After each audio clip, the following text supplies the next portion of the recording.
بسم الله الرحمن الرحيم. waxaan joognaa xeebtii Batalaale galabta waa goor gaaban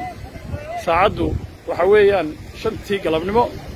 nimankan dhalinyarada arkaysa waa ciyaartoy ka yimi magaalada Gabiley waxay sheegeen reer Gabiley in asayaasha ay maanta burcan ka yimaadeen ay kubad soo ciyaareen dhalinyaradan ayaa badda galay iyagoo aan garanayn afar kamid ah ayaa ay baddu qaadatay laba kamid ah anigaygan idin la hadlaya ka soo badbaadiyay labada kalena anigoo arkaya oo labadii kale la rafanaya ayay liqday labadaas ilaa hadda raqay ruuxtoona lama hayo waxaana iska cad inay nimankaasi dhinteen ilaahay oo naxariisto waayo baddu kala haday tijiso qofkuna aanu garanayn waa hafanaya biyuuna way dilayaan halkan waxa yimid ciidamadii booliska waxaa la filayaa iyaguna inay yimaadaan maamulkii dawladda hoose oo ay arrintaasi ka hawlgalaan weliba qaybtii ku hawl lahayd inay badda iyo badbaadadeeda ka hawlgalaan galabta may joogin hase yeeshee imika oo aan la hadlay maamulkii dawladda hoose waxay sheegeen inay imanayaan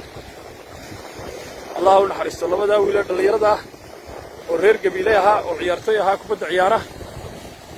sideedaba baddu waa halis haddii aanu qofku garanayn waayo iyadoo xaggan soke buux tahay ayaa xagga gaaban tahay marka anu waan arkayay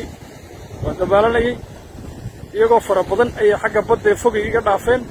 markii dambena waxaan ku war helay qayladooda iyagoo qaylinayo badbaadiya idahaya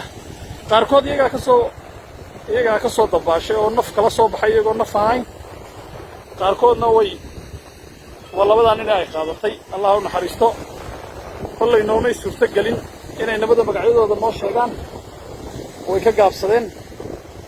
laakiin allah u naxariisto labadaa wiil ee dhalinyarada ah abdi ma noo sheegi kartaa labadooda magac